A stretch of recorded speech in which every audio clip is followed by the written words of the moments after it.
Ano sa German ng bakla? Zip-zip hoten. Huwag kang hysterically papaliwanag ko! Ang salita sa kanila is tweeting up the tweeting hackten. Yung tsokolate nga, Van Houten. Van Houten. Sip-sip. Houten.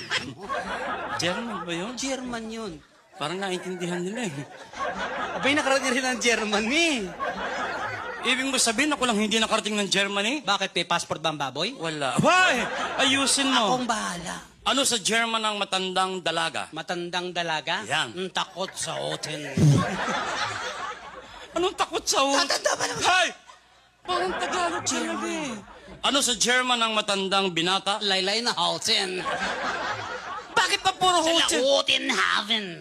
Parang Tagalog eh. German. Ano sa German ang playgirl? Playgirl? Oo. Open sa houten. Ano sa German ang hostess? Sawa sa houten. Ayos naman na! Ayusin. Ano sa German ang byuda? Zabig sa houten. Hindi, pilimis. Ano sa German ang tomboy? Walang houten.